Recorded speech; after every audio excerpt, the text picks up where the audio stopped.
If you're over 65, or if you love someone who is, let's talk honestly about something most people don't want to say out loud. Just walk more, they tell you, as if that's the magic answer to staying healthy.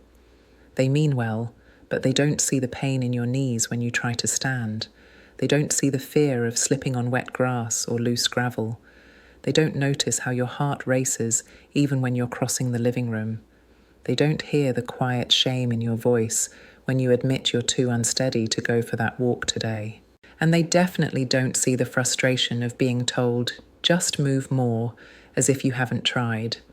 As if you're not desperate to keep moving, living, staying independent. Let's be clear, after 65, your body changes. That's not weakness. It's life. It's joint pain that wakes you up at night. Fatigue that clings to you like heavy chains. Dizziness that makes you hesitate to stand.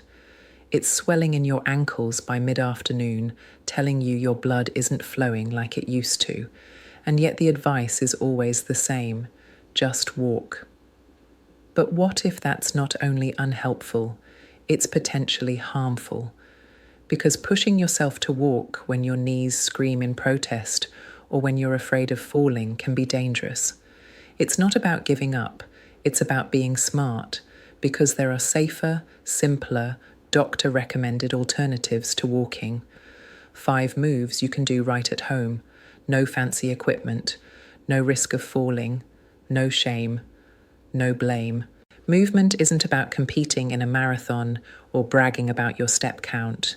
It's about keeping your blood moving, your heart strong, your spirit alive.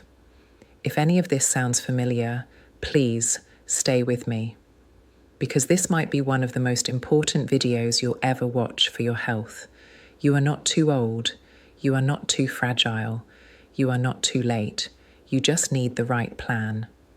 If you're finding this important, I'd really appreciate it if you'd give this video a like. It helps get these ideas to more people who need them just as much as you do. And if you want more honest, respectful, practical guidance about staying healthy and independent at any age, please consider subscribing and turning on notifications so you don't miss anything. Now let's get real about why this matters. Millions of older adults are facing a quiet crisis. They're told to just move more without any real plan that respects aging bodies. I've read your comments, I've heard your stories. I have knee pain. Walking every day is tough.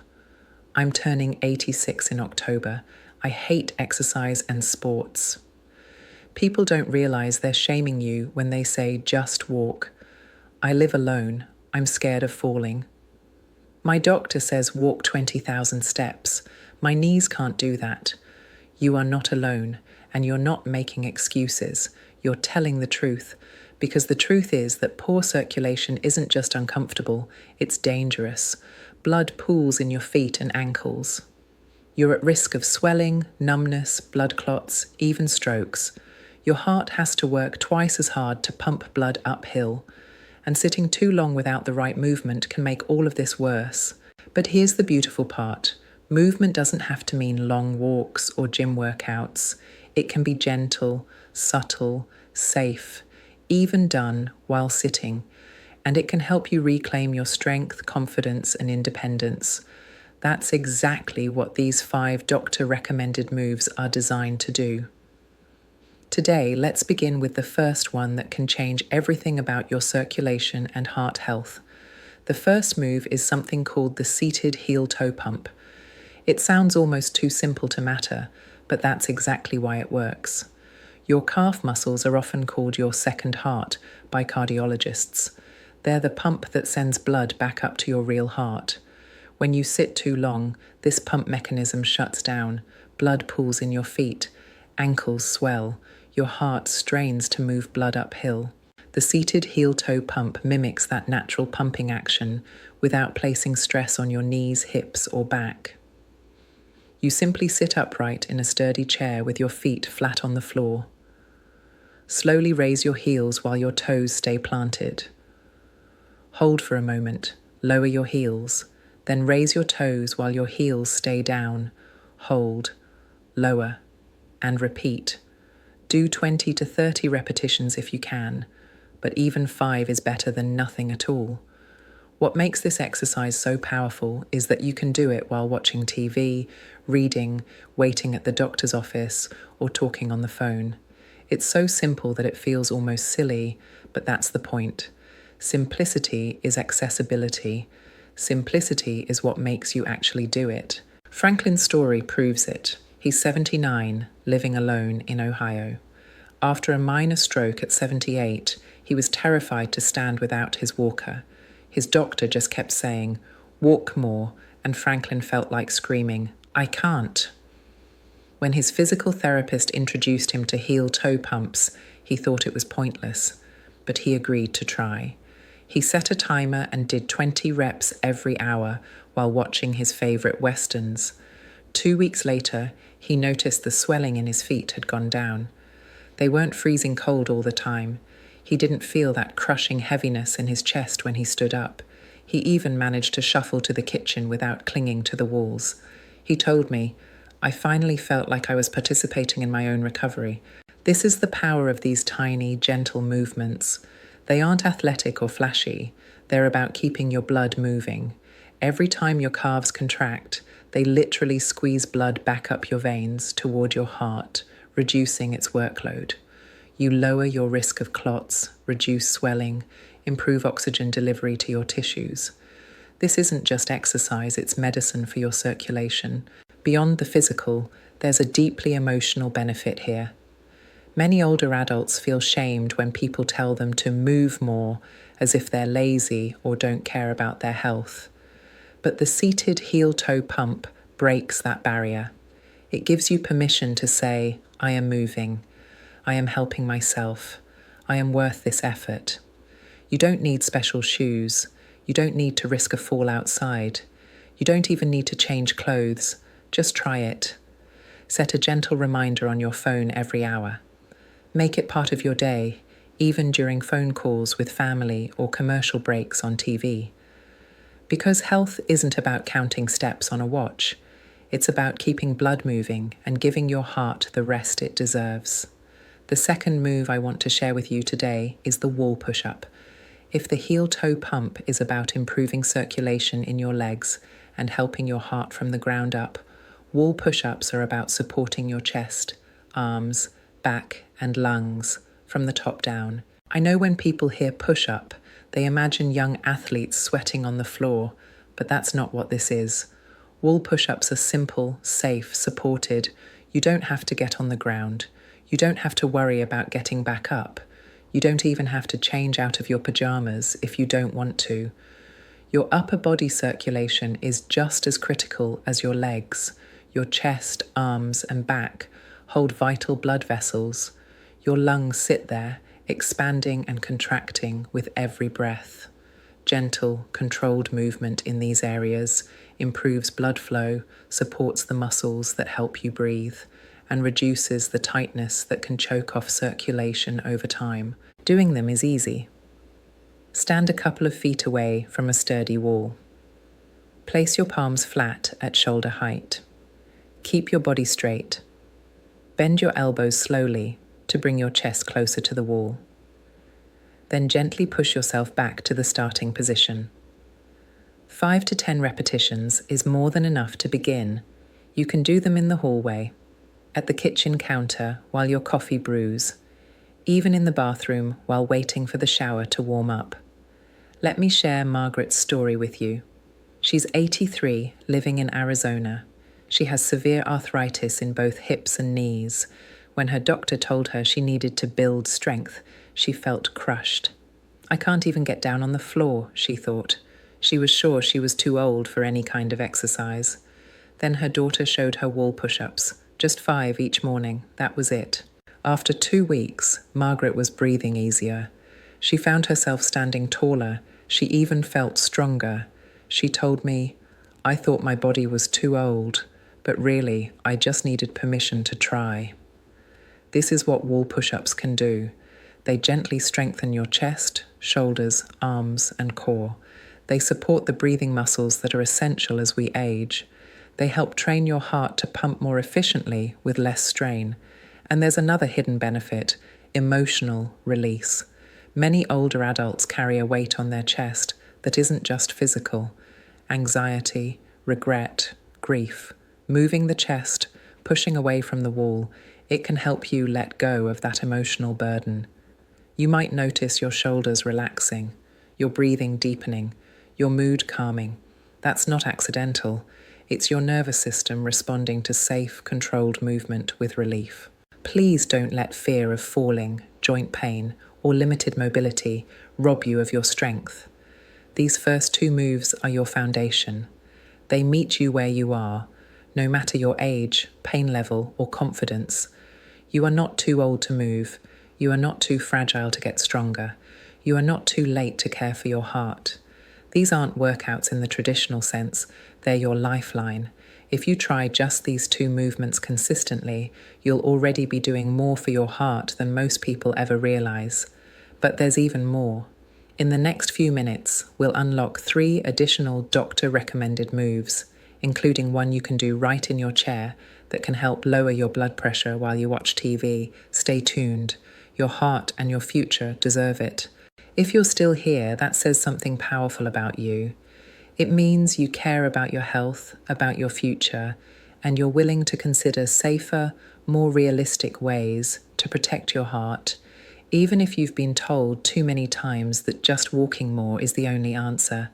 The truth is, for so many older adults, walking isn't easy or safe. Uneven sidewalks, gravel paths, slick floors, it can feel like an obstacle course. Add in arthritic knees, bad hips, dizziness that makes you clutch the nearest chair, and just walk can sound like a cruel joke. Worse, it can feel like blame, like someone is saying you're not trying hard enough. But you are trying. You want to move, you want to stay independent, and you deserve solutions that respect where you're at right now. That's what this is about. We talked about seated heel-toe pumps and wall push-ups, 2 simple doctor-recommended moves designed to get your blood flowing, reduce swelling, ease your heart's workload, and restore that precious confidence that can slip away as we age. Today, let's go further. Let's talk about the next 2 movements you can do right in your own home, even in your favorite chair, that can make a real difference to your heart health and circulation. The first movement I want to share is the seated leg lift.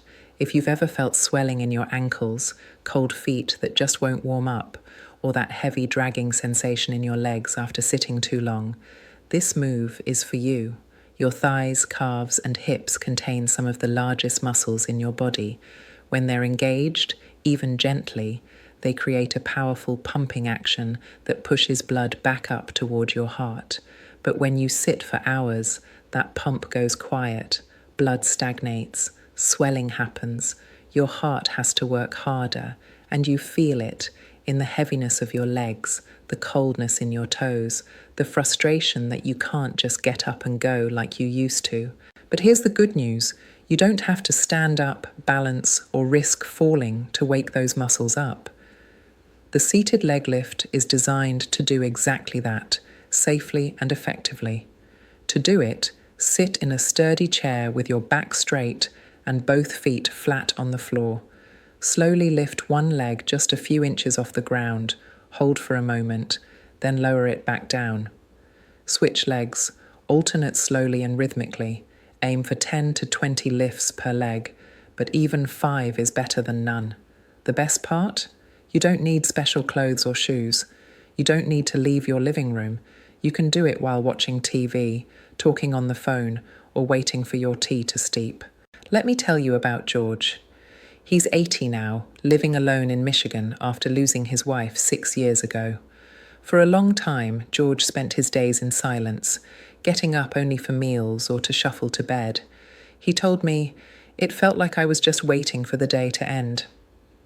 Then one day, watching TV, George decided he'd lift his legs during every commercial break. At first, it was just to have something to do. But after a few weeks, he noticed his feet weren't so cold. The swelling in his ankles wasn't as bad. He felt steadier when he stood up to get a glass of water. He said, "I didn't feel so stuck anymore. I felt like I was participating again." That's the magic of seated leg lifts. They're small, quiet movements that tell your heart, your blood vessels, and your brain, I'm still here, I'm still strong, I'm still in control. And let's talk about the emotional side.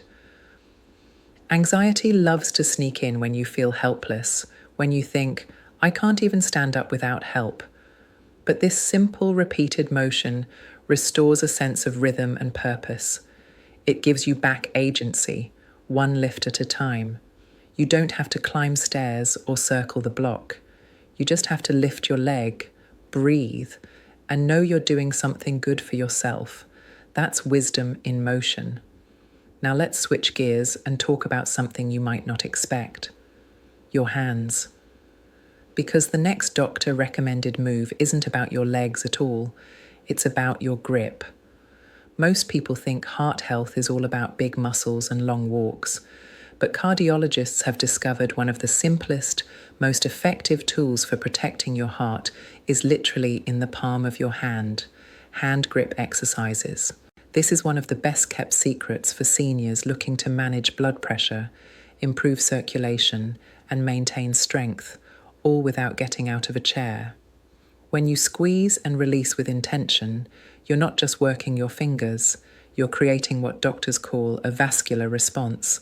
This means the tiny arteries in your hands and arms react by improving blood flow and lowering the pressure your heart needs to push blood through your body. Many cardiologists recommend hand grip therapy as part of blood pressure management, especially for seniors who can't do intense workouts. Why? Because high blood pressure is one of the quietest threats people over 70 face. You can feel fine on the outside while your heart is straining on the inside, working overtime. That extra effort leads to fatigue, dizziness, shortness of breath, and over time, real damage. But with just a few minutes of hand grip exercises each day, you give your heart a chance to relax and reset. And it's so simple. Grab a tennis ball, a soft stress ball, or even a rolled up pair of socks. Sit comfortably. Squeeze slowly and intentionally. Hold for a moment, then release. Do 10 to 20 squeezes per hand. That's it. No sweat, no equipment beyond what you have at home. No getting up, no fear of falling. Let me tell you about Ellen. She's 84, living in Florida. She carries a little yellow stress ball with her everywhere, not to relieve stress, but to strengthen her heart. She told me, 3 squeezes every time I sit down, 3 more when I get up. That small routine became her ritual. She didn't expect much from it, but after a few weeks she was amazed at how much better she felt. Not just in her hands, but in her whole body. She said, I used to feel like my heart was racing even when I wasn't doing anything. Now it feels like my heart is working with me, not against me. That's the beauty of grip training. It's not just about fingers. Grip strength has been linked in research to longevity and independence. Why? Because grip strength is connected to your whole body's muscular and nervous system health. When your grip fades, it can signal declines in balance, coordination, and even confidence. By training your grip, even with something as simple as a stress ball, you send a message through your whole system. I'm still strong, I still have control. And there's another layer here. Aging can sometimes feel like an endless process of letting go of speed, letting go of routines, letting go of confidence. But this is one thing you can hold on to, literally. One small squeeze at a time. So if you're sitting there thinking, I can't do much, I want you to remember Ellen's yellow stress ball. Even from a chair, you can quietly strengthen your heart and improve circulation, because these small movements, repeated consistently, aren't trivial. They're life-giving. They're affirmations that you still matter, that you're still capable, that you're still here. We talked about 4 doctor-recommended moves you can do safely at home. Heel-toe pumps for leg circulation, wall push-ups for upper body blood flow and breathing, seated leg lifts to engage those large thigh muscles, and hand grip squeezes that lower blood pressure and maintain strength with nothing more than a ball or soft object in your hand. These aren't gym exercises or athletic feats.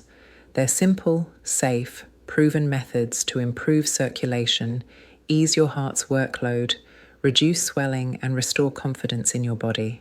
Now let's finish with the fifth movement. This one might look simple, so simple you'll be tempted to skip it, but it's one of the most underestimated, most effective tools for anyone who spends much of the day sitting down. It's called the seated leg raise.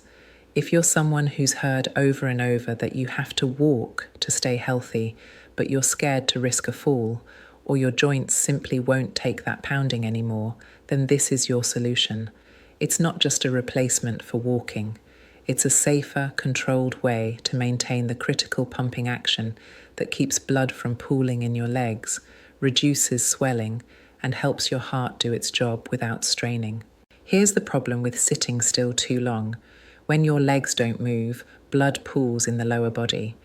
Your heart has to push harder to return it. Over time, that strain can increase your risk of swelling, clots, and high blood pressure. That's why seated leg raises are so effective. They act like a gentle pump for your lower body. To do them, sit comfortably in a sturdy chair with your back straight.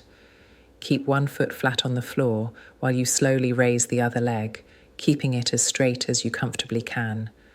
Hold for a moment, then gently lower it back down. Switch legs. Alternate slowly, paying attention to how your muscles engage.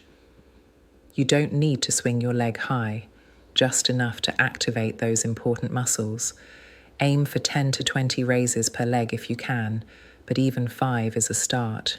You can do them anytime, reading, watching TV, waiting for your tea to steep, talking on the phone. No need for special clothes or shoes, no need to get up, no risk of falling. I want you to think about Harold's story. He's 79, living in North Carolina. After a minor stroke, he lost a lot of confidence. He felt embarrassed needing help. He felt like he was losing control. At first, he thought seated leg raises sounded ridiculous. "What's the point of that?" he asked. But he tried them anyway, just 5 or 6 at a time whenever he remembered. Weeks later, he was walking to his mailbox with less effort, climbing the step into his house without needing to brace himself so hard. Most importantly, he didn't feel useless anymore. He said, "I felt like I was doing something again." That's what these movements give you back, a sense of doing, of helping yourself, of saying, "I'm not done yet." And it's not just physical strength, it's emotional strength. Because when you can lift your own legs easily, even from a chair, you feel more capable. You're more likely to get out of chairs without help. You're more confident walking around the house. You trust your body more. And that confidence seeps into everything. How you talk to people, how you carry yourself, even how you sleep at night.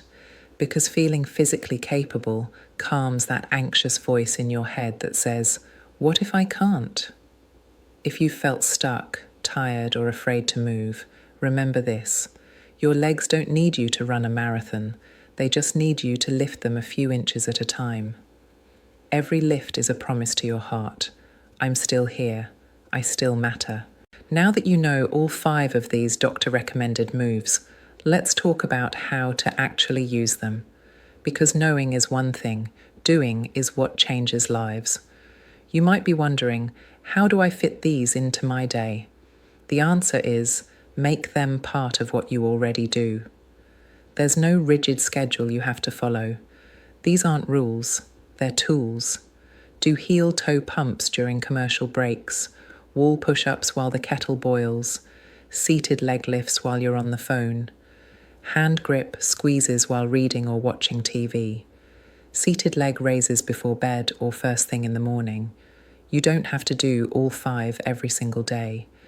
Even doing one consistently can make a huge difference. But if you can add 2 or 3 throughout your day, you'll be giving your body a daily routine that supports your circulation, eases your heart's workload, lowers blood pressure, improves breathing, reduces swelling, and restores confidence. Because that's what this is really about, control. Aging tries to steal your sense of control. Your joints hurt, so you move less. You get dizzy, so you avoid standing. People tell you to just walk, and you want to scream because they don't understand what that costs you. These 5 moves give you back some of that control. They say you can still do something. You can help yourself. You can take care of the heart that's carried you all these years. And remember what so many of you shared in the comments. I have arthritis in both knees. My doctor wants me to walk 20,000 steps. I can't. I hate exercise and sports. I'm scared of falling. You're not alone. You don't have to be ashamed. You don't have to do it the way you did when you were 30. You just have to move in a way that works for you, consistently, gently, kindly.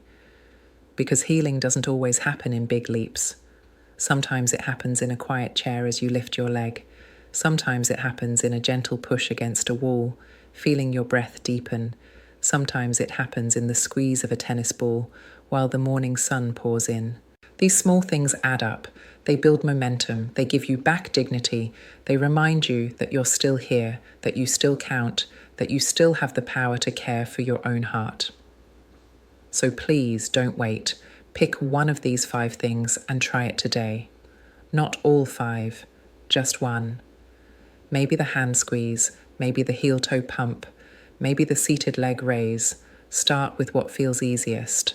Notice what it changes, not just in your circulation or your heart rate, but in your mood, your confidence, your sense of being alive. Because you are still here. You are still strong in ways that matter, and you are worth every moment you give to caring for yourself. Thank you for staying with me through this entire series. I hope you'll share these ideas with someone you love. Leave a comment below telling us which move you'll try first.